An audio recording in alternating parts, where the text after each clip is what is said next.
ఇది నల్లగొండ జిల్లా నకరేకల్ మండలం పాలెం గ్రామంలో ఉన్నది. హైదరాబాద్ నుంచి అయితే నకరేకల్ చేరుకొని అక్కడి నుండి మూసీ రోడ్ మీదుగా 8 కిలోమీటర్లు ప్రయాణిస్తే పాలెం క్షేత్రం వస్తుంది. పాలెం అనగా పాల్యం అని అర్థం. పాల్యం అంటే రాజసైన్యం పాలించిన ప్రాంతం, పాలేర్లు నివసించిన ప్రాంతం కావున ఈ క్షేత్రంలో వెలసిన ఆలయం కాబట్టి దీనికి పాలెం క్షేత్రం అని పేరు వచ్చింది. పాలెం క్షేత్రంలో వెలసిన శ్రీ సుందర నరసింహస్వామి స్వయంభువు, అఖండ మహిమాన్వితుడు.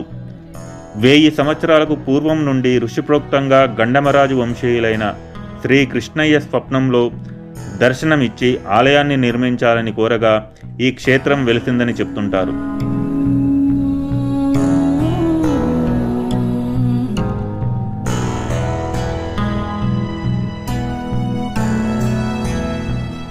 అంతేకాదు, తాను ఫలానా చోట ఉన్నానని అతనికి స్వప్నంలో కనిపించినప్పుడు ఆ విగ్రహం కోసం వెతికేటప్పుడు గరుడ పక్షే ఆ విగ్రహానికి దారి చూపించిందని చెబుతారు.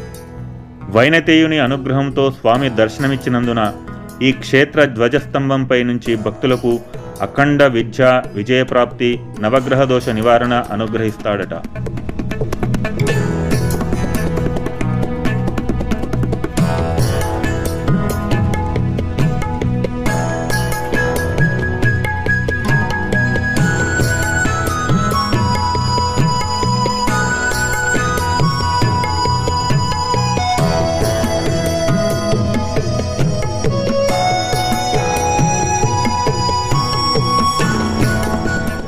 ఈ క్షేత్రంలో నరసింహ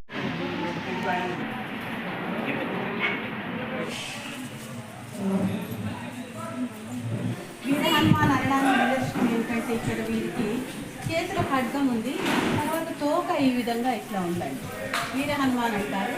తర్వాత ఈ మధ్యనే మా మిత్రురాలు ఒక ఆవిడ చూసి వారి ఊరు మరి పశ్చిమ గోదావరి జిల్లాలో ఉంటుంది, ఏలూరు దగ్గర.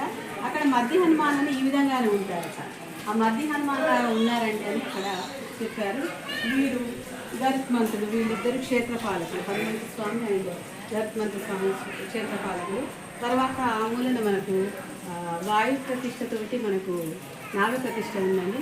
సంతానం లేని దంపతులందరూ వచ్చి అక్కడ అనుకోకుండా అక్కడ ఆ రావి చెట్టును వేప చెట్టు రెండు కూడా అనుకోకుండా అవి మొలిచినవి. మేమేమి మా దర్శనం కూడా పెట్టింది కాదు.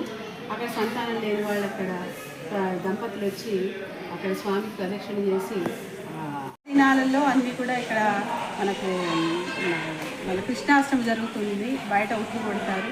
ఉగాది మామూలుగా పండుగలు ఏవైతే ఉంటాయో ఆ పండుగలన్నీ కూడా ఇక్కడ చేస్తూ ఉంటారు. అదేవిధంగా ఇక్కడ మన బ్రహ్మోత్సవాలు జరుగుతాయండి. మాస కళ్యాణం జరుగుతుంది. పౌర్ణమి రోజు బ్రహ్మోత్సవాలు జరుగుతాయి. ప్రతి స్వాతి నక్షత్రం రోజు ఇక్కడ యాగశాల ఉంటుందండి. అక్కడ సుదర్శన నరసింహ హోమం జరుగుతుందండి.